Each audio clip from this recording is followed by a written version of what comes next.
नमस्कार दोस्तों, स्वागत है आपका अपने प्लेटफॉर्म एनसीईआरटी बाय विक्रम पर। जैसा कि आपको पता है, ये एनसीईआरटी के वीडियोज़ खास तौर पर रिकॉर्ड किए जा रहे हैं हमारे साथी अध्यापकगण के लिए और जो स्टूडेंट सिविल सर्विसेज की तैयारी कर रहे हैं उनके लिए, ताकि वो एनसीईआरटी को लाइन बाय लाइन पढ़कर गहराई से समझ सके और उन्हें एनसीईआरटी में किसी प्रकार का कोई डाउट न रहे। तो दोस्तों, लौटते हैं हमारे आज के टॉपिक की तरफ। आज हमें पढ़ना कृषि पद्धतियाँ भी, पारंपरिक ज्ञान और आधुनिक नवाचार। कि हमारी पारंपरिक जो ज्ञान है, हमारा पारंपरिक, अब तो वर्ड से आप परिचित हो गए। पारंपरिक मतलब हमारे पूर्वजों से जो संबंधित है, तो वो चीज़ जो लगातार कई हजार सालों से या फिर कई शताब्दियों से चली आ रही हैं, वो आपकी सारी चीज़ें पारंपरिक हैं भी। पारंपरिक ज्ञान और आधुनिक नवाचार दोनों के बीच में किस प्रकार से संतुलन हुआ है, किस प्रकार से हमने धीरे धीरे चीज़ों को बदला है और किस प्रकार से बदलाव को स्वीकार किया है, वो हमें पढ़ना है। तो चलिए भी, शताब्दियों से भारतीय कृषकों ने कृषि की अनेक विधियां विकसित की है। इनमें से कुछ प्राचीन ज्ञान और परंपराओं पर आधारित हैं और कुछ आधुनिक विधियां भी। तो उसने कहा कि हम कृषि विधियां पढ़ रहे हैं भी, क्या है आपकी कृषि की विधियां भी। तो कुछ विधियां तो आपकी हमें क्या पढ़ना है, कृषि पद्धतियां लगा लीजिए या फिर कृषि करने की विधियां लगा लीजिए, मतलब किस प्रकार से कृषि की जाती है उस चीज के बारे में आज हमें पढ़ना है। और ये क्या बताया इसने कि अनेक विधियां हैं भी भारत में, क्या कृषि करने की अनेक विधियां हैं। आपको सारी विधियां नहीं पढ़नी, कुछ इंपॉर्टेंट विधियां हैं जो आपको पढ़नी भी। इनमें से कुछ प्राचीन ज्ञान और परंपराओं पर आधारित है। कुछ तो ऐसी विधियां हैं जो आपकी पुराने समय से चली आ रही हैं, उसी का अनुसरण हम कर रहे हैं, उसी को लगातार हम आगे बढ़ा रहे हैं। और कुछ आधुनिक विधियां हैं, ठीक है, जो आधुनिक प्रौद्योगिकी का उपयोग करती है। बीच में आधुनिक प्रौद्योगिकी मतलब तकनीक है भी, क्या आपका तकनीक जो आपका लेसन नंबर, शायद ये सेवन्थ क्लास में उत्पादक के कारक लेसन होगा, शायद सेवन्थ या 8, शायद आपके सामाजिक में हो, शायद उसमें आपका प्रौद्योगिकी को बड़ी अच्छी तरह से समझाया गया है अभी। वर्तमान में अनेक कृषक इन दोनों प्रकार की विधियों का समन्वित करते हैं, मतलब दोनों प्रकार की विधियों का उपयोग करते हैं। जहां उनको लगता है कि जो हमारी पारंपरिक विधि है वो फायदेमंद होगी, तो वहां वो उसका उपयोग करते हैं। और जहां उन्हें लगता है कि इसके लिए हम आधुनिक विधि अपनाएं जिस फसल के लिए वो फायदेमंद रहेगी, तो आधुनिक विधि का उपयोग करते हैं। तो चलो हम देखते हैं कि कौन सी विधि किस प्रकार से कार्य करती है और क्या चीजें हैं, सारी समझते हैं हम। पारंपरिक देखते हैं हम भी। पारंपरिक कृषि में पौधे और मृदा को एक पूरी प्रणाली माना जाता है भी, ठीक है। पौध जो आपकी पारंपरिक प्रणाली ना, इसमें पौधों को और मृदा को एक तंत्र के रूप में हम मानते हैं, एक पूरी प्रणाली माना जाता है। मृदा को पोषक तत्वों का मूल स्रोत माना जाता है, जिसके साथ साथ खेत की खाद के रूप में अन्य पोषक स्रोत भी प्रयुक्त होते हैं भी।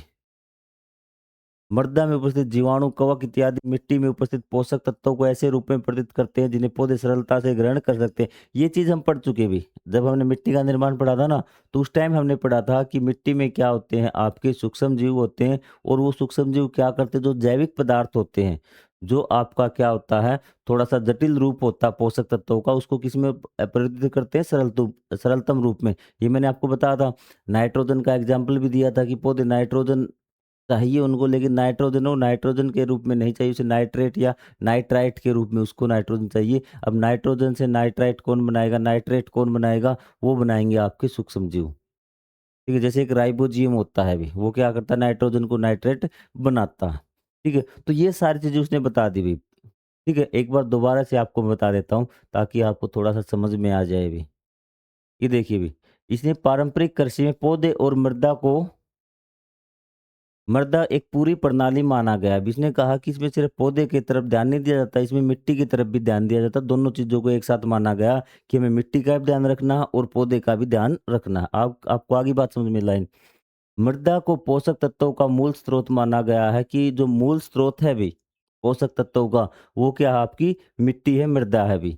जिसके साथ साथ खेत की खाद के रूप में अन्य पोषक भी स्रोत में प्रयुक्त होते हैं भी। तो उसने कहा कि हमें पोषक तत्वों का मूल स्रोत किसे माना गया है, कि पोषक तत्व आपको मिट्टी से प्राप्त होते हैं। क्या मिट्टी में पोषक तत्व होते हैं, बोलिए, क्या मिट्टी में पोषक तत्व होते हैं। तो आप देखिए मिट्टी का निर्माण किससे हुआ था अभी। तो मिट्टी का निर्माण तो सर हमने पढ़ा था कि चट्टान के टूटने फूटने से हुआ था। और उसमें जो आपके जैविक पदार्थ थे, जो आपके पौधे गले सड़े थे या फिर जानवर मरने के बाद उनका शरीर गल सड़ गया था, विघटित हो गया था, वो भी उसमें मिल गया था। तो मतलब जो पौधे गले सड़े थे, ह्यूमस, ह्यूमस पढ़ा था ना आपने, ह्यूमस उसमें आके मिल गया। तो इसका मतलब मिट्टी में पोषक पदार्थ आपके आ गए भी। तो यहीं पे वही बात बताई गई है कि मृदा को पोषक तत्वों का मूल स्रोत माना गया है, जिसके साथ-साथ खेत की खाद के रूप में भी अन्य पोषक स्रोत भी प्रयुक्त होते हैं। इसमें क्या है कि ये नहीं कि हम पोषक तत्वों का मूल स्रोत अगर मिट्टी को मान लिया है, तो और कोई हम पोषक तत्व देंगे ही नहीं भी। तो उसने कहा खाद को भी पोषक तत्वों का समूह माना गया है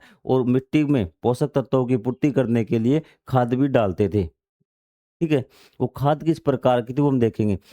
फिर क्या करते हैं पोषक तत्व पहुँचा दिए, हमने क्या कर दिए पोषक तत्व पहुँचा दिए, कुछ तो क्या आपकी मिट्टी में ही थे और कुछ हमने खाद के रूप में डाल दिए। अब क्या होगा आपको पता है कि पौधे ऐसे तो खाते नहीं सीधा, पौधे को तो कुछ उनका क्या चाहिए सरलतम रूप चाहिए। तो इसने कहा कि मृदा में उपस्थित जीवाणु, कवक इत्यादि ये क्या जीवाणु, कवक ये सूक्ष्म जीव हैं भी, इत्यादि मिट्टी में उपस्थित पोषक तत्वों को ऐसे रूप में परिवर्तित करते हैं जिन्हें पौधे सरलता से ग्रहण कर सके भी। ठीक है? तो ऐसे रूप में वो परिवर्तित कर देंगे कि पौधे उनको क्या कर दे सरलता से ग्रहण कर दे भी। ये बात कितनी बार आपको समझा दी भी। पौधे जो पोषक तत्व उसको जटिल रूप होता है, जो विद्यमान होता है उसको सीधे ग्रहण नहीं करते। कुछ सूक्ष्म जीव होते हैं, वो क्या करते हैं उसको उस रूप में परिवर्तित करते जो उसको पसंद है भी। ठीक है, एक बच्चा है आपका, वो बच्चा पौधा मान लीजिए, वो कहता है कि मैं दूध नहीं पीऊँगा अभी, क्या मैं दूध नहीं पीऊँगा? तो वो कहता है कि कोई बात नहीं, इसको बर्फ़ खा लेगा दूध की भी। तो क्या है हम बर्फ़ जमा देते, तो हम क्या हो गए सूक्ष्म जीव का काम कर रहे हैं कि जो आपका पौधा जिस रूप में चाहिए उस रूप में परिवर्तित करके दे रहा है। आपको आ गई बात समझ में? सीधे आपके पोषक तत्व नहीं होंगे, इसलिए सूक्ष्म जीव भी आपके होने बहुत ज़्यादा ज़रूरी है भी। इसके स्थान पर पौधे अपनी जड़ों के द्वारा जीवों को ऊर्जा प्रदान करके उनके विकास में सहायता करते हैं। यहाँ भी अब कहेंगे सर इसको क्या फायदा है भी? तो पौधे भी क्या हैं कि जड़ों द्वारा जीवों के क्या है जो चीज़ जीवों को चाहिए ना वो भी देते हैं भी उनको। ठीक है?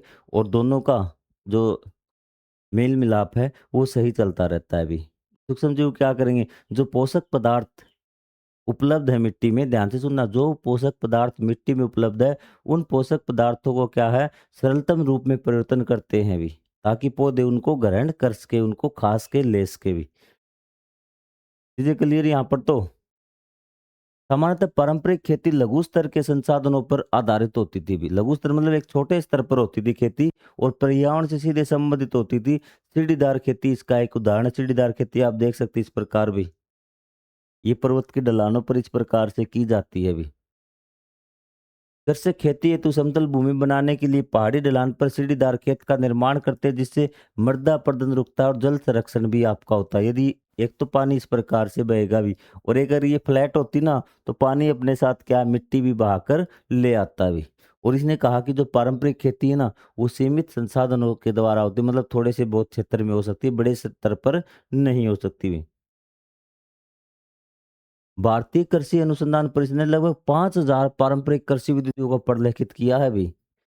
5,000 प्रकार की कृषि पद्धतियां हैं और आप कहेंगे सर 7-8 याद नहीं होती हुई। तो यहाँ कितनी कृषि पद्धतियां हैं भारत में? 5,000 से अधिक कृषि पद्धतियां हैं भारत में भी। इतने तरीकों से भारत में खेती की जाती है भी।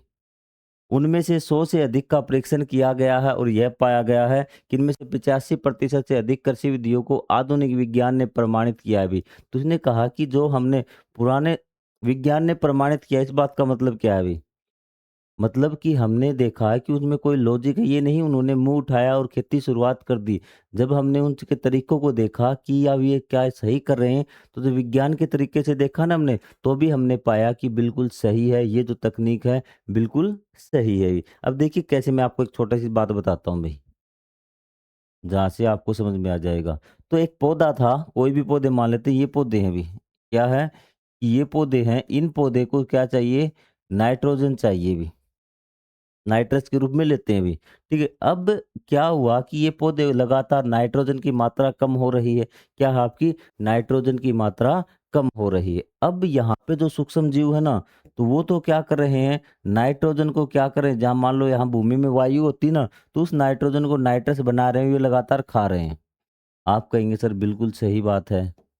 अब एक टाइम तो ऐसा आएगा कि नाइट्रोजन कम हो जाएगा। लगातार, क्योंकि ये सूक्ष्मजीव बना रहे हैं और ये ले रहे हैं। तो हमने एक ऐसा तरीका निकाला, हमें पता नहीं था, ये प्रोसेस हमें पता नहीं था कि ये चीज़ इस प्रकार से हो रही है। तो हमने क्या किया, जो फलीदार पौधे थे ना 2-4 छोटे-छोटे, वो यहाँ पे लगा दिए इस पेड़ के साइड में भी। क्या है इस पेड़ के साइड में? आपको आ रही बात समझ में? आप कहेंगे सर फलीदार पौधे साइड में लगाने से क्या होगा? तो ये फलीदार पौधे ना, इनकी जड़ में ऐसे छोटी-छोटी गाँठें मिलेंगी आपको। क्या मिलेंगी? गाँठें। और ये क्या होते हैं? आपका एक सूक्ष्मजीव होता है जिसका नाम होता है राइबोज़ियम। क्या होता है? राइबोज़ियम। और ये राइबोज़ियम क्या करता है? ये क्या करता है? नाइट्रोजन को खींचता है। क्या करता है? नाइट्रोजन को खींचता है। तो ये इसके पास में लगा हुआ है, तो ये क्या करेगा? वातावरण से नाइट्रोजन को खींचने लगेगा। ये यहाँ अपनी जड़ों के पास इकट्ठा कर देगा नाइट्रोजन को, और ये जो सूक्ष्मजीव है ना, इनको और नाइट्रोजन मिल जाएगी, और नाइट्रस बनाएँगे, और ये पौधे को प्राप्त हो जाएगा अभी। और ये उस समय की बात है जब हमें ये भी नहीं पता था वातावरण में नाइट्रोजन होती है या नहीं भी। ठीक है? फिर वैज्ञानिकों ने इसका पूरा क्रियाकलाप देखा, तो वैज्ञानिकों ने कहा, अरे वाह! बेस्ट विधि है, बहुत अच्छी विधि है भी। इसमें बिल्कुल वैज्ञानिक प्रामाणिकता है कि हमें क्या करना चाहिए। अगर किसी पौधे को नाइट्रोजन की आवश्यकता होती है तो हम उसके पास फलीदार पौधे लगा दें। इस प्रकार की विधियाँ हैं जो वैज्ञानिक रूप से प्रमाणित हुई है अभी। आपको आ रही बात समझ में? तो इस प्रकार की चीज़ें थी भी। तो वैज्ञानिक प्रामाणिकता भी मिली है आपकी 85% से अधिक। ठीक है? एक तो मैंने आपको समझा दिया अच्छी तरह से। तथा रासायनिक पदार्थों का उपयोग कम करते हुए मृदा की उर्वरकता को सुधारने के लिए उनका उपयोग किया जा सकता है। और अब है कि जो आपकी आधुनिक विधि है ना, तो इसमें हम क्या रसायनों का बहुत ज़्यादा उपयोग करते हैं। यदि हमें यहाँ पे नाइट्रोजन अगर यूज करते, तो नाइट्रोजन के लिए हमें खाद का प्रयोग करना पड़ता, लेकिन हमने क्या किया कि प्राकृतिक रूप से, नेचुरल रूप से फलीदार पौधे लगा दिए, और आपका रसायन का प्रयोग हमें नहीं करना पड़ा। तो हम इस प्रकार की अगर विधियों का उपयोग करेंगे, तो क्या होगा कि रासायनिक पदार्थों का उपयोग कम करते हुए हमें मृदा की उर्वरता, मिट्टी की उपजाऊ शक्ति हमें सुधारनी है, क्योंकि नाइट्रोजन कम हो गया। अरे मिट्टी की उपजाऊ शक्ति क्या होती है? अरे अगर जिस मिट्टी में आपके पोषक तत्वों की अधिक मात्रा हो, तो वो आपके क्या कहलाते हैं? उर्वरकता कहलाती है। यदि आपके पोषक तत्व कम हो गए, तो क्या हो जाएगी? आपकी उर्वरता उसकी कम हो जाएगी, उपजाऊ शक्ति। तो जहाँ पे इस पौधे को क्या चाहिए थी? इस पौधे को सर आप कहेंगे सर नाइट्रोजन चाहिए थी। नाइट्रोजन कम हो रही थी, तो मतलब इसकी पोषक शक्ति क्या हो रही थी? कम हो रही थी, उर्वरता कम हो रही थी। हमने क्या किया? 2 तरीके थे हमारे पास। 2 तरीके क्या थे इसकी पोषकता दोबारा बढ़ाने के लिए मिट्टी की? सर एक तरीका तो ये था कि हम इसमें खाद डाल दें भी, रसायन डाल दें। आपका क्या डाल दें? रसायन डाल दें इसमें भी। और एक तरीका हमने क्या किया? फलीदार पौधा यहाँ पे उगा दिया भी। तो ये आपका प्राकृतिक तरीके से हमने क्या कर दिया? इसका उपयोग करते हुए इसकी उर्वरता हमने सुधार दी, उपजाऊ शक्ति हमें सुधार दी। अब इससे आसान आपको किस प्रकार से मैं समझाने की कोशिश करूँ भी? चीज़ें क्लियर आपकी? एक-एक लाइन समझा रहा हूँ मैं। सामान्य पारंपरिक कृषि प्रणालियाँ प्राकृतिक चक्रों, ऋतु चक्र के अनुरूप होती है और प्राय परिवारजन और पालतू पशुओं की भागीदारी पर निर्भर करती है। इसके उदाहरण कुलागर और गो कृषि शामिल है भी। तो इसने कहा कि जो आपकी कृषि प्रणालियाँ है ना, तो ये किस पे निर्भर करती है? हम पढ़ चुके हैं, जो आपकी ऋतु चक्र है, आपका जायद है, आपका रबी खरीफ था, वो हो गया। प्राय परिवारजन और पालतू पशुओं की भागीदारी पर निर्भर करती है, कितने परिवार के लोग हैं और कितने आपके पास पशु वगैरह। इस चीज़ पे भी डिपेंड करते हैं कि आपको किस प्रकार से कृषि करनी है भी। इसके उदाहरणों में कुलागार और गो कृषि शामिल है भी। यहाँ पे फिर क्वेश्चन बनेगा, आप कहेंगे एनसीईआरटी नहीं पढ़ना, सारी चीज़ें हमें कोचिंग वाले करवा देंगे लाइन टू लाइन, आपका काम हो जाएगा। ऐसे कैसे हो जाएगा? कुलागार क्या होता है अभी, और गो कृषि शामिल है। कुलागार में क्या है?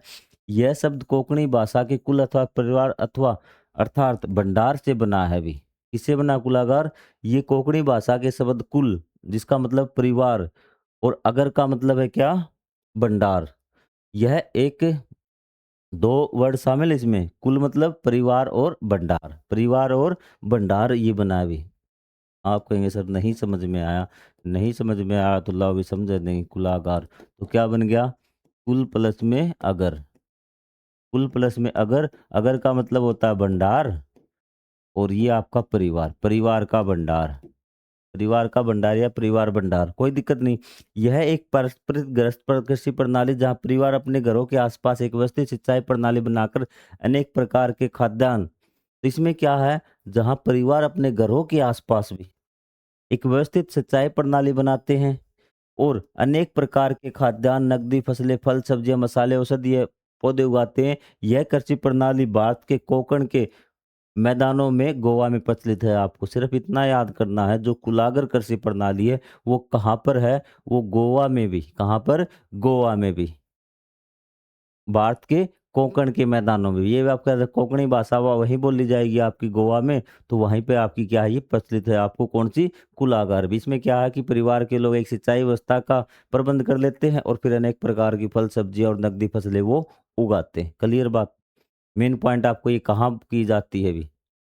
उसके बाद है गोकृषि भी। तो गोकृषि में क्या होता है, यह एक समृद्ध कृषि पद्धति है जिसमें गायों से प्राप्त गोबर का जैविक खाद के रूप में उपयोग किया जाता है अभी, और खेतों को जोतने के लिए बैलों का उपयोग किया जाता है अभी। बस एक यही आपका गोकृषि मतलब गाय से संबंधित जो आपकी खाद वगैरह बनेगी वो किससे बनेगी, गाय के गोबर से बनेगी। और जो जोत अगर भूमि को जोता जाएगा तो किससे, उसमें बैल का उपयोग किया जाएगा अभी। बस चीजें क्लियर। ये थी आपकी हमारी पारंपरिक कृषि पद्धति भी। ठीक है, 5,000 है आपकी। ठीक है, कितनी है? 5,000 है, और आपकी वैज्ञानिक उसमें 85% है जो आपकी वैज्ञानिक प्रमाणिक है वो। ठीक है, उसमें मतलब लॉजिकल है वो भी, ऐसे नहीं कुछ भी कर दिया, जैसे मैंने आपको नाइट्रोजन वाली बात समझाई थी ना, तो ऐसे भी। अब आपको देखना आधुनिक कृषि भी। समकालीन कृषि आधुनिक कृषि विधियों पर आधारित होती है भी। ठीक है, जिसमें प्रौद्योगिकी प्रौद्योगिकी क्या होती है आपको दोबारा से मैं बता देता हूँ। प्रौद्योगिकी क्या होता है? प्रौद्योगिकी एक ऐसा कारक होता है उत्पादन का, फसल भी उत्पादन करे ना, जो क्या करता है उत्पादन को बढ़ा देता है, समय की बचत वो करता है भाई। इसको क्या बोलते हैं? प्रौद्योगिकी भी। अब देखिए भी,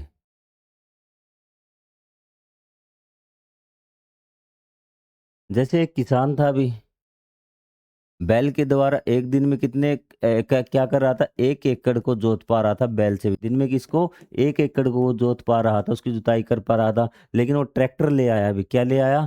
ट्रैक्टर ले आया। तो अब कितने जोत देगा? आपको कहेगा सो तो 20-30 किलो की बिजाई वो कर देगा। तो ये क्या आपकी ट्रैक्टर प्रौद्योगिकी है। क्या आपका?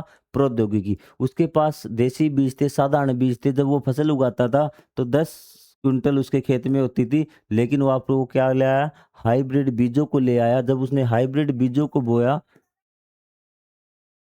तो 50 क्विंटल उसकी फसल हुई। तो ये क्या आपकी प्रौद्योगिकी। वो कोई भी कारक मानव निर्मित जो क्या है, मानव उसकी उत्पादकता को बढ़ाएगा, वही क्या आपकी प्रौद्योगिकी। क्या आपकी प्रौद्योगिकी।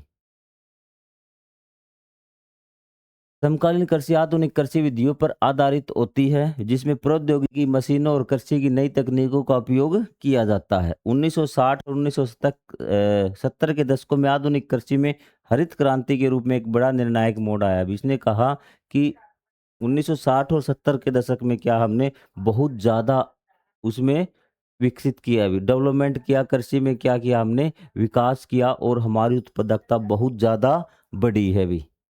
इस क्रांति की निम्नलिखित विशेषताएँ थी। 1908 जो हरित क्रांति आई थी, हमने जो आपकी नई जो कृषि पद्धतियाँ उस टाइम अपनाई थी भी, ठीक है? बहुत ज़्यादा कृषि में बदलाव आया था, वो आपका हमने प्रौद्योगिकी को बढ़ावा दिया, मशीनों का भी उपयोग किया और नई तकनीकों का हमने प्रयोग किया, नई विधि अपनाई। और वो क्या-क्या बदलाव थे जो हमने हरित क्रांति के दौरान किए थे, वो था अधिक उपज देने वाले बीजों की किस्में भी। तो हमारे पास क्या था, बीजों की वो देसी बीज मैं आपको बताता हूँ ना, जिसमें उपज आपकी कम होती थी भी।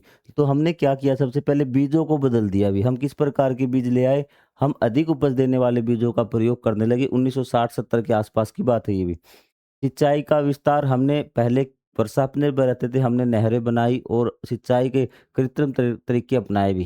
कुएँ वगैरह हमने लगाने लगे, नहरें वगैरह बिछाने लगे। तो इस प्रकार क्या हमने बहुत ज़्यादा काम किया भी। फिर हम क्या, हमारी फसलें खराब हो जाती थी, हमें कीटों के बारे में नहीं पता था, सॉरी, बीमारियों के बारे में, पौधों की में, उन पे किस प्रकार से बचा जा सकता वो नहीं पता चला। तो हमने रिसर्च किए और रासायनिक उर्वरकों और कीटनाशकों का प्रयोग करना क्या कर दिया, स्टार्ट कर दिया, ताकि हमें फसलें खराब न हो। और मशीनों का उपकरण का उपयोग भी कर दिया हमने, ट्रैक्टर वगैरह इन चीज़ों का हम प्रयोग करना स्टार्ट कर दिया। फिर हमारे फसल उत्पादन में ज़बरदस्त बढ़ोतरी हुई, उसी को नाम दिया गया हरित क्रांति। पहले ये चीज़ें यूज़ नहीं होती थी, लेकिन 1960-70 के दशक में हमने क्या किया, इन चीज़ों को प्रयोग करना स्टार्ट कर दिया और हमारे फसल उत्पादन में, खाद्यान्न उत्पादन में बहुत ज़्यादा वृद्धि हुई। इसी को नाम दिया आपका हरित क्रांति। और खासकर ये पंजाब, हरियाणा, उत्तर प्रदेश वाले क्षेत्र में ज़बरदस्त उत्पादन हुआ गेहूँ और धान का भी। ठीक है? इस क्रांति से खाद्यान्न विशेष रूप से गेहूं और चावल के उत्पादन में उल्लेखनीय वृद्धि हुई। खाद्यान्न के क्षेत्र में भारत आत्मनिर्भर बना भी। पहले बार आत्मनिर्भर मतलब खुद पे निर्भर। पहले हमें खाने के लिए अनाज भी बाहर से मंगवाना पड़ा करता। लेकिन जब 1960-70 के दशक में हरित क्रांति हुई, मतलब हमने ये बदलाव किए हमारी खेती में, तो हम आत्मनिर्भर हो गए। हमें और कहीं से अनाज मंगाने की आवश्यकता नहीं हुई भी। ठीक है।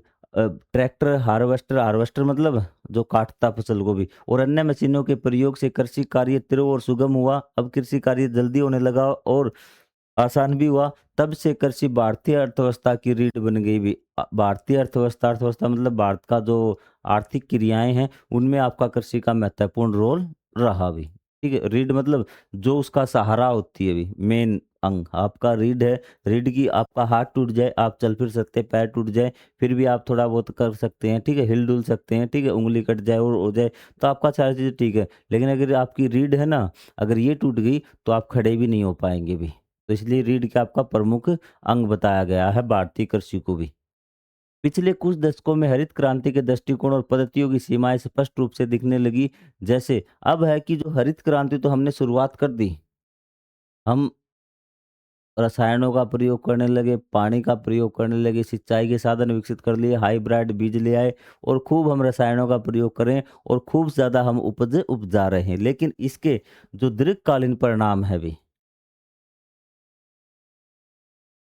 ठीक है, वो क्या होने लगे कि हम लगातार बहुत ज़्यादा फसल ले रहे हैं, लगातार फसल ले रहे हैं। तो पहला है कि दीर्घकाल में मृदा की उर्वरता में कमी भी, उसकी पोषणता में कमी आ रही, पोषक तत्वों की धरती में कमी हो रही है, वो उपजाऊ शक्ति कम हो रही, बंजर ज़्यादा हो रही भी आपकी। भूमिगत जल का क्षय भी। तो इसका मतलब है कि भूमिगत जो जल है ना, वो कम हो रहा है। हम लगातार कुएँ लगाकर भूमि से पानी निकल आ रहे हैं और पानी नीचे लिमिटेड मात्रा में है, और लगातार इस प्रकार खेती करने से और उसमें सिंचाई करने से और ऐसी फसल उगाने से जिसमें आपको पानी की मात्रा ज़्यादा लगे, तो भूमिगत जल कम हो रहा है अभी। जब हम कीटनाशक और उर्वरकों से मृदा एवं जल का प्रदूषण तथा मानव और पशुओं के लिए स्वास्थ्य पर प्रतिकूल प्रभाव पड़ा भी। और हमने क्या किया, जब फसलों में कीटनाशक और उर्वरकों का प्रयोग किया भी, तो जल प्रदूषण हुआ भी। जब बारिश हुई तो वो जो आपने जो स्प्रे वगैरह किए थे, खाद वगैरह डाले थे, उसमें ज़्यादातर बहकर आपका नदियों में चला जाता, नदियों से आपके घरों तक पानी के रूप में आ जाता। उसको पशु भी पीते, जानवर भी पीते, तो उनके लिए भी नुकसानदायक है। और दूसरा, कुछ का अब्जॉर्प्शन पौधे भी तो करते हैं। आपने चावल पे स्प्रे की, आपने गेहूं पे स्प्रे की, तो पौधे भी तो उसका कुछ अब्जॉर्व करेंगे। तो वो क्या करेंगे, वो खाद सारी जड़ों के माध्यम से वो कहाँ जाएंगे, आपके पौधे के अंदर। फिर आपका बीज के रूप में, बीज उसका जो अनाज बनता है उसके अंदर चले जाएंगे, और थोड़े थोड़े रूप में आपके शरीर के अंदर जब उनको खाएंगे तो आ जाएंगे। तो ये समस्या आपकी आ रही है। पशुओं के स्वास्थ्य पर, आपके पर स्वास्थ्य पे प्रभाव पड़ रहा है। वैज्ञानिकों के अध्ययन से यह सिद्ध हुआ है कि ग्रामीण क्षेत्रों में भी कैंसर के मामलों की वृद्धि हुई है। अतः विश्व भर के अधिकतर कृषि वैज्ञानिक इस प्रकार की कृषि को संधारणता पर प्रश्न उठा रहे हैं भी। तो संधारणीयता मतलब क्या होता है भी? संधारणीयता का मतलब क्या होता है कि मैंने आपको सबसे पहले यही बताया था जब हमने स्टार्ट की थी बुक एनसीईआरटी। तो संधारणता मतलब हमें इस प्रकार से विकास करना है कि वो हमारे किसी प्रकार से वातावरण को हानि ना पहुंचाए भी। तो ये देखिए कि इसके कारण जो हम केमिकल्स यूज कर रहे हैं, रसायन यूज कर रहे हैं, स्प्रे वगैरह यूज कर रहे हैं, और वो कुछ को पौधे एब्जॉर्व कर रहे हैं, कुछ आपका हवा में मिल गया, कुछ आपका पानी में मिल गया, और पानी हमने पिया, हवा में सांस लिया हमने उसमें, ठीक है, और जो खाना जो पौधे ने एब्जॉर्व किया उससे हमने अनाज प्राप्त किया, तो रसायन हमारे शरीर के अंदर पहुंच गया भी। ये ने इतनी मात्रा में नहीं पूछा कि एकदम से हमें मार दे भी। धीरे धीरे वो क्या कर रहा है, हमारे शरीर को डैमेज कर रहा है, और एक टाइम ऐसा आता है व्यक्ति को कैंसर जैसे रोग होते जा रहे हैं भी। तो वैज्ञानिकों के अध्ययन ने, वैज्ञानिकों ने इस पे रिसर्च की कि क्या चीज हो रही है, ऐसा भी कैंसर हो रहा है मनुष्य को। तो उसने खेती पे भी रिसर्च की भी। ठीक है, उन्होंने देखा कि ये आपका कैंसर में वृद्धि हो रही ग्रामीण लोगों में भी। ठीक है। अतः विश्व भर के अधिकतर कृषि वैज्ञानिक इस प्रकार की कष्टि की संधारणता पर प्रश्न उठा रहे हैं, मतलब इसके तरीके पर भी, क्या ये मानव जाति के लिए ठीक है या फिर नहीं है भी। और ये आपको देखिए, भारत के गेहूं उत्पादन में आई क्रांति की स्मृति में जारी किया गया डाटे टिकट में प्रदर्शित स्तंभ आलेख पर ध्यान दीजिए। स्तंभ आलेख क्या है, ये 1968 है भी। भारत सरकार है आपका, ये 1951 में देखिए कितना पैदावार होता था अभी। ये मैं आपको दिखाता हूँ एक बार इसको। हम कोई चीज़ नहीं छोड़ेंगे, इतना अनाज हमारे होता था अभी 1951 में भी। और 1968 में कितना हुआ? इतना हुआ, लगभग इससे 3 गुना भी। कितना हो गया? 3 गुना 1968 में। आपको दिख रहा ना ये? दूसरा कलर कर दो, व्हाइट कलर से आपको दिखा दो एक बार, चलो भाई। ये था आपका 1968 वाला भी। कितना, सॉरी 1951 में इतना अनाज हमारे होता था, आपको दिख रहा। और 1968 में कितना होने लगा? इतना अनाज आपका होने लगा अभी। तो आपको समझ में आ रही? ये उसकी याद में हमने एक डाक टिकट जारी की थी। अब हम संधारणीयता देखते हैं। संधारणीयता वैसे तो आपको बता दी कि पर्यावरण को नुकसान नहीं होना चाहिए, किसी आपके जीव जंतु को नुकसान नहीं होना चाहिए, हम कोई भी काम करें भी, ठीक है? वो संधारणीय तभी कहलाएगा जब उसमें मानव का भला हो भी। ठीक है? अब ये देखिए, जो आपका खेती है, इससे आपकी कैंसर की बीमारियाँ हो रही हैं, पशु आपके बीमार हो रहे हैं, आपका प्रदूषण फैल रहा है, तो क्या ये संधारणीय कृषि है? आप कहेंगे नहीं सर, संधारणीय कृषि ये नहीं है। संधारणीय का मतलब कि मानव के लिए आपका वो क्या होना चाहिए? लाभदायक होना चाहिए, पर्यावरण के लिए लाभदायक होना चाहिए, तब वो आपका संधारणीय कहलाएगा। मैंने आपको शॉर्ट में बता दिया अभी।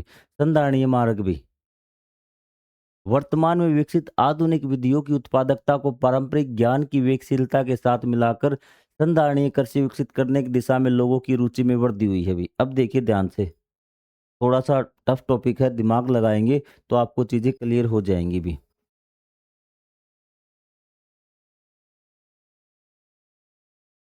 ये कह रहा है कि वर्तमान वर्षों में विकसित आधुनिक विधियों की उत्पादकता को पारंपरिक ज्ञान की विवेकशीलता के साथ मिलाकर भी हमने क्या किया है? आधुनिक विधियां उत्पन्न कर ली है भी, कि हमें फसलों को क्या करना है? उत्पादकता को बढ़ानी है। हाँ, लेकिन हमारे साथ समस्या है कि उसके साथ-साथ सर पर्यावरण प्रदूषण हो रहा है। हमारे स्रोत हैं वो क्या हो रहे हैं? पानी के स्रोत, वो हमारे क्या हो रहे हैं? दूषित हो रहे हैं, और कैंसर जैसी बीमारियाँ मानव जाति के लिए खतरा बन गई है। तो हमने क्या किया कि इसको कम करने के लिए, तो हमने जो हमारी पारंपरिक ज्ञान था ना, ज्ञान की विवेकशीलता के साथ मिलाकर संधारणीय कृषि विकसित करने की दिशा में लोगों की रुचि बढ़ी। अब लोगों ने सोचा कि हम कुछ ऐसे तरीके अपनाएं जिससे क्या हो, पर्यावरण प्रदूषित न हो, मानव के लिए लाभदायक है। वही बात आपको इसमें बताएगी। थोड़े से शब्द आपके मुश्किल हैं, तो इसने कहा है कि हमने क्या किया है, जो आज की कृषि पद्धतियां हैं, तो इसके साथ हमने किसको अपनाने का विचार किया है? जो हमारी पारंपरिक तरीके थे उनको अपनाने का काम कर रहे हैं, ताकि क्या हो कि जो आपका विकास क्या हो, जो कृषि क्या हो जाए, संधारणीय बन जाए। मतलब इस प्रकार की खेती हो कि हमारी उपज भी बढ़िया रहे और हमारा नुकसान भी न हो। आपको आगे बात समझे? मतलब दोनों को हम मिक्स करने की सोच रहे हैं अभी, आधुनिक और आपकी पारंपरिक भी। और लोगों ने इसके बारे में काम भी कर रहे हैं। जैसे वो क्या कर रहे हैं, बीज आपके हाइब्रिड उगा दिए, वो आपका खेती कर रहे हैं। ठीक है, इसके साथ साथ क्या, जो खाद है वो आपका जैविक खाद प्रयोग करने लगे भी। जैविक खाद आपकी पारंपरिक तरीका है ना खाद का, तो वो खाद आपकी यूज करने लगे भी। यह दृष्टिकोण भारतीय ज्ञान से परंपरा से प्रेरित है और पर्यावरण के लिए उपयोगी है तथा लंबे समय तक चलने वाली खेती की विधियों पर केंद्रित है। इसका एक उदाहरण जैविक कृषि का पुनरुत्थान। अभी देखिए अब क्या हो गया, मैंने आपको बताया था ना, जैविक खेती करने लगे भी। यह दृष्टिकोण भारतीय ज्ञान परंपरा से प्रेरित है और पर्यावरण के लिए उपयोगी है और लंबे समय तक चलने वाली खेती की विधियों पर केंद्रित। मतलब हमें इस प्रकार से खेती की विधियां अपनानी है कि हम एक लंबे समय तक खेती कर पाए भी। आज की जो विधियां, जो हम धान वगैरह उगाते हैं, उसमें आपका इतने ज़्यादा स्प्रे वगैरह कर देते हैं, केमिकल्स वगैरह डाल देते हैं, पानी का सारा, इतना ज़्यादा पानी लगता है। ठीक है? तो उस चीज़ से हमें छोड़ के हमने थोड़ा-सा इस प्रकार से बढ़ना होगा। अगर एक समय तक लगातार इसी प्रकार धान की खेती करते चले, तो एक टाइम ऐसा आ जाएगा कि पानी खत्म हो जाएगा, खेती हम कर ही नहीं पाएँगे। हो गया ना? लेकिन हमें इस प्रकार के तरीके अपनाने हैं कि पर्यावरण के लिए उपयोगी है, तो लंबे समय तक चलने वाली खेती की विधियों पर, कि हमें कि लंबे समय तक चले भी। ऐसा ना हो कि हमारा पानी खत्म हो जाए, ऐसा ना हो कि भूमि हमारी बंजर हो जाए धीरे-धीरे। ठीक है? तो हमें इस प्रकार की विधियाँ अपनानी होगी जिससे हम लंबे समय तक कृषि कर पाएँ। और वो किसके लिए हमें क्या करना पड़ेगा? हमारे जो पारंपरिक तरीके हैं, उनको थोड़ा-सा वर्तमान में लेके आना पड़ेगा अभी। उसका उदाहरण भी है आपके पास। इसका एक उदाहरण जैविक कृषि का पुनरुत्थान है, जो जैविक कृषि है अभी, जिसमें क्या है, रासायनिक उर्वरकों और कीटनाशकों का उपयोग नहीं किया जाता है अभी। जैविक खेती में क्या आपका, जो आपके रसायन है, केमिकल्स है, और जो स्प्रे वगैरह कीटनाशक, इनका प्रयोग हम नहीं करते अभी। इसके स्थान पर हम प्राकृतिक उर्वरकों पर निर्भर करते हैं, जैसे खाद, खली, बीजों से तेल तेल निकालने के लिए प्रसाद शेष शेष भाग बचता है ना, जैसे आपने सरसों है, सरसों से तेल निकाल लिया, तो जो बाकी बच गया उसको क्या बोलते हैं? खली। और कुछ लैंग्वेज में उसको खड़ बोलते हैं भी। हरियाणा में तो विशेषकर क्या बोलते हैं? खड़ बोलते हैं। आप ज़रूर बताएँ कि आपके लैंग्वेज में उसको क्या बोलते हैं भी? और पशुओं के ऐसे मल से निर्मित खाद भी। अब वो आप कहेंगे सर रसायन नहीं डाले उसमें, केमिकल स्प्रे नहीं डाला, तो कुछ तो डालना पड़ेगा ना पौधों के खाने के लिए ताकि उसकी उर्वरकता बनी रहे। तो उसमें हम डालते हैं क्या? खली डाल दी, तेल निकालने के बाद जो बच गया वो भी। तो बचा हुआ भूसा डाल दिया, गोबर डाल दिया, ठीक है? तो वो क्या है आपके नेचुरल हैं, वो आपकी प्राकृतिक पदार्थ है जो भूमि की उर्वरता को बढ़ाते हैं भी। और पशुओं से मल से निर्मित खाद एक और उदाहरण नीम आधारित कीटनाशकों का उपयोग है। और जो इसमें हम कीटनाशक कहेंगे सर ये तो चलो पोषक पदार्थ मिल गए, लेकिन जो कीट हो गए ना उनका क्या करेंगे? उनके लिए हम क्या है कि नीम के पत्तों को उबाल कर हमने इस प्रकार से क्या बना लिया है, एक स्प्रे बना लिया, वो स्प्रे हम करेंगे भी। बस हमें क्या है रासायनिक का प्रयोग नहीं करना, केमिकल्स का प्रयोग नहीं करना है अभी। तो ये आपकी जैविक खेती भी। ये नैसर्गिक होते हैं, नैसर्गिक मतलब प्राकृतिक होते हैं और रासायनिक कीटनाशकों की तुलना में पर्यावरण के लिए अपेक्षाकृत कम हानिकारक होते हैं और ये पर्यावरण के लिए इतने ज़्यादा हानिकारक नहीं होते भी। सिक्किम विश्व का 100% जैविक राज्य है अभी। सिक्किम है ना, विश्व का पहला राज्य है जिसमें जैविक खेती कर दी गई। सारे के सारे जो किसान हैं जैविक खेती वो करने लगे भी। 2014 में सिक्किम ने रासायनिक उर्वरकों और कीटनाशकों पर प्रतिबंध लगाकर प्राकृतिक कृषि पद्धतियों को पर ध्यान देकर संधारणीय कृषि के लिए प्राकृतिक कृषि पद्धतियों का प्रयोग करते हुए जैविक कृषि को अपनाया था अभी। ठीक है, तो उसने ने कहा कि 2000 आपको इतना याद रखिए कि विश्व का पहला ऐसा राज्य जहाँ पर जैविक खेती की जाती कौन सा? वो सिक्किम है। और कब उन्होंने प्रतिबंध लगाया था? 2014 में रासायनिक उर्वरकों पर और कीटनाशकों पर प्रतिबंध लगा दिया था कि इस राज्य में ये नहीं बिकेंगे और न ही किसान कोई छिड़काव करेगा। अगर छिड़काव करेगा तो सजा मिलेगी। तो सभी जैविक खेती करने लगे। स्टार्टिंग में क्या हुआ कि स्टार्टिंग में उसका उनका उत्पादन थोड़ा सा कम हुआ अभी।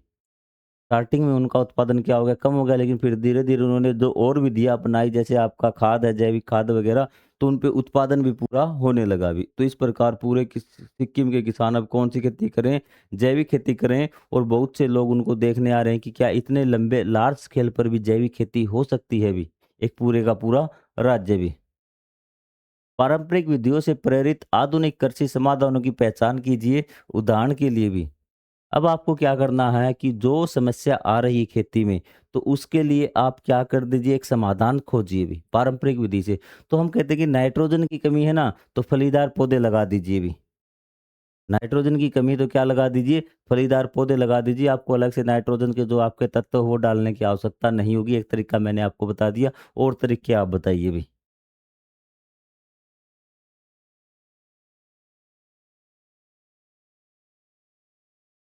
पारंपरिक और आधुनिक विधियों की तुलना करने पर हमें एक संतुलन की आवश्यकता स्पष्ट दिखाई देती है भी। ठीक है, तो हमें एक संतुलन चाहिए भी। जब हम पारंपरिक को देखते हैं और आधुनिक को देखते हैं ना, पारंपरिक मतलब पुरानी और आधुनिक मतलब नई, तो हमें एक संतुलन चाहिए भी। वो संतुलन क्यों चाहिए भी? जैसे हम आधुनिकता की बात करते हैं ना, आधुनिक विधियाँ मतलब आज की जो नई विधि है, जो खाद वगैरह हम यूज़ करते हैं, जो हम केमिकल डालने लगे, हाइब्रिड बीज डालने लगे, सिंचाई के साधन हमने विकसित कर लिए, स्प्रे वगैरह करने लगे, वो आधुनिकता में आती हुई। तो इसकी आवश्यकता है संतुलन की भी।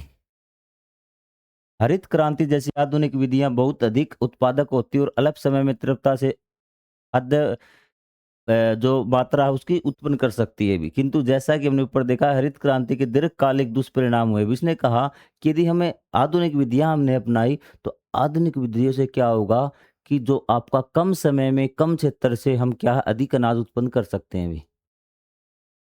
आधुनिक विधियों से क्या कम समय में कम क्षेत्र से हम अधिक अनाज उत्पन्न उत्पादन कर सकते हैं, लेकिन दीर्घकालीन लंबे समय पे इसके परिणाम भयंकर होंगे।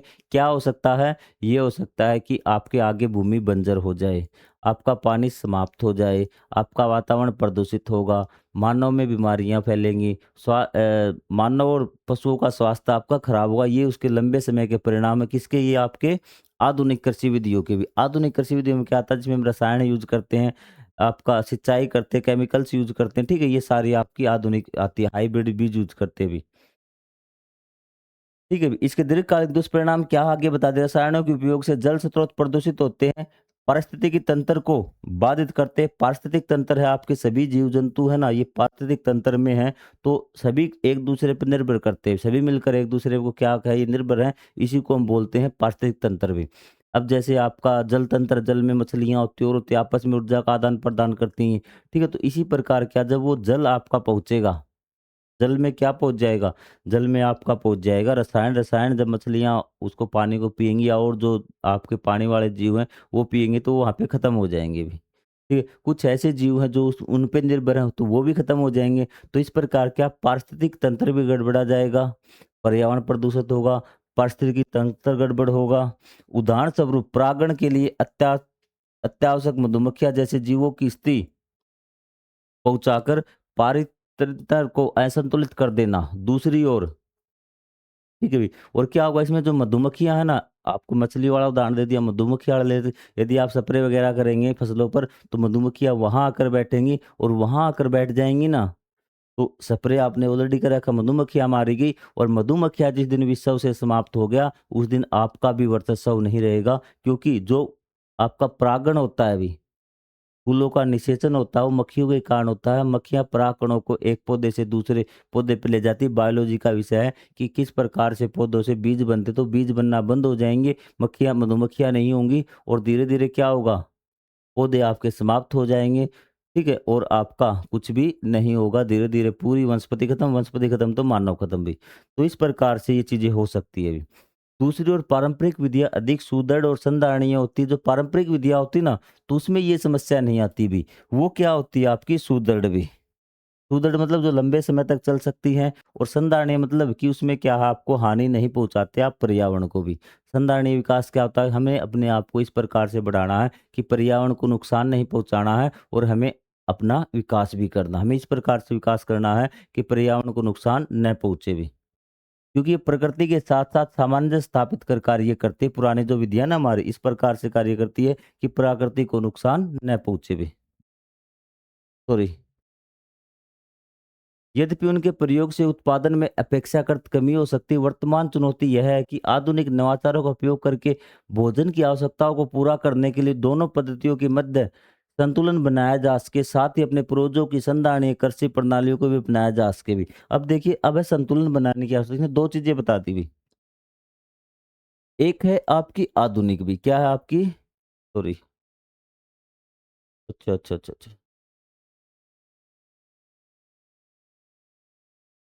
आधुनिक और आपकी है एक पारंपरिक भी, क्या है?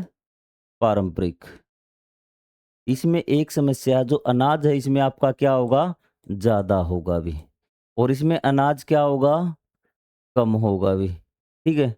ये अनाज लिख दिया मैंने, क्या लिख दिया? अनाज, ठीक है? और यहाँ पे क्या होगा? ये आपका प्रदूषण या फिर प्रदूषण भी, ठीक है? वातावरण को प्रदूषण सब चीज़ को हानि लिख देते हैं, यहाँ पे हानि भी हानि क्या होगा? हानि भी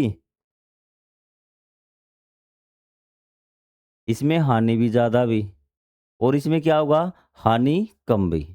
तो एक तरीका यदि हम आधुनिक अपना लें, अनाज तो ज़्यादा हो जाएगा, ठीक है? लेकिन प्रदूषण भी क्या हो जाएगा आपका? ज़्यादा हो जाएगा। तो हम कहते हैं चलो आधुनिक खेती करना बंद करते हैं क्योंकि प्रदूषण ज़्यादा होता है। फिर हमने पारंपरिक अपना ली। पारंपरिक में क्या हुआ कि अनाज कम हो गया तो प्रदूषण भी कम हो गया। अब बड़ी अच्छी बात है। लेकिन ध्यान रहे अनाज कम हो गया, हम भूखे मर जाएँगे। हम क्या है भूखे मर जाएँगे, तो हमें अब क्या करना होगा अभी? हमें इन दोनों में क्या करना पड़ेगा? संतुलन करना पड़ेगा अभी। कुछ ऐसी विधियाँ जो बहुत ज़्यादा खतरनाक है, जैसे इसमें कुछ विधियाँ हैं ना, देखो संतुलन कैसे होगा वो चीज़ और आपको समझा देता हूँ अभी। अब आधुनिक में क्या था? हाइब्रिड बीज था अभी। क्या था? हाइब्रिड बीज था अभी। ठीक है, दूसरा था आपका रसायन अभी। क्या था आपका?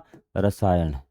आपका स्प्रे वगैरह करते थे, तो चलो हमने कहा बीज तो हमने रसायन आपके हाइब्रिड बीज बो दिए जो ज़्यादा फसलें देते हैं, लेकिन हम रसायन का यूज़ नहीं करेंगे, उनके स्थान पे हम प्राकृतिक रसायन बनाएँगे, नेचुरल रसायन बनाएँगे, गोबर वगैरह का प्रयोग करेंगे, तो ये क्या हो गया दोनों का संतुलन हो गया। हमें इस प्रकार से विधियाँ विकसित करनी है कि हम जो आपकी आधुनिक कृषि के जो भी तरीके हैं, यदि हम उनको पारंपरिक से बदल देना, तो ये क्या हो जाएगी आपकी दोनों का मिश्रण हो जाएगा और इसी प्रकार क्या हमने आधुनिक कृषि में जो पर्यावरण को नुकसान पहुँचा रहे हैं ना, तो उसको हम कम करना है। मतलब कृषि की संधारणीयता की तरफ बढ़ना है। संधारणीयता का मतलब क्या होता है? पर्यावरण को नुकसान कम से कम पहुँचना है भी।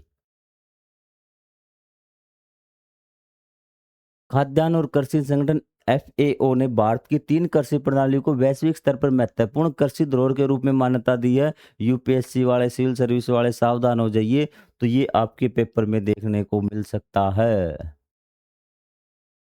ठीक है? महत्वपूर्ण कृषि धरोहर के रूप में मान्यता दी किसको? कौन सी 3 कृषि प्रणालियों को? कश्मीर में केसर की खेती, ओडिशा की पारंपरिक कृषि प्रणालियाँ, ठीक है, जिसमें क्या है वन प्रबंधन शामिल है। वन प्रबंधन करते हैं ना उड़ीसा वाले, वो आपकी भी। और कश्मीर की केसर की खेती, और केरलम में समुद्र तल से नीचे कृषि पद्धतियाँ भी, जिसमें फसल उगाना, समुद्र तल से नीचे क्या, समुद्र का तल हो गया, उससे नीचे क्या करते हो आपके फसलें उगाते हैं, मछली पकड़ते हैं, ये सारी चीजें सम्मिलित है अभी। भारत की 3 कृषि प्रणालियां जो महत्वपूर्ण कृषि धरोहर के रूप में शामिल है अभी एएफओ ने, ये आपका जो संयुक्त राष्ट्र संघ है ना, तो उसका क्या है आपका एक अंग है भी एएफओ भी। खाद्य और कृषि संगठन, 3 पद्धतियां आपको तीनों की तीनों याद रखनी, मोस्ट इंपोर्टेंट है आपका भी। कश्मीर में केसर की, ये तो आपको याद रह जाएगा। ओडिशा में वनोवाली, और आपका कहाँ पर केरल में समुद्र तल से नीचे की कृषि पद्धतियाँ भी। और तीनों के डायग्राम भी देख लीजिए आप, एक बार याद रह जाए तो। ये आपका क्या केसर है क्या आपका? ये केसर की है आपकी पहले में। दूसरा है वन और भूमि आधारित एकीकृत कृषि प्रणाली, ये आपकी किसमें है? उड़ीसा में है। कहाँ पर है? उड़ीसा में। ये केसर की खेती है, और ये आपके समुद्र तल से नीचे भी जो आप मछली पालन करते हैं, ये आपका धान उगाते खारे पानी में। तो इस प्रकार से ये केरल की 3 पद्धतियां जो आपकी क्या है, कृषि आधारित धरोहर है भी। क्या आपकी कृषि आधारित धरोहर है भी। और यदि आपको लगता है कि पौधे के विकास के लिए मृदा अनिवार्य, तो पुनः विचार कीजिए भी।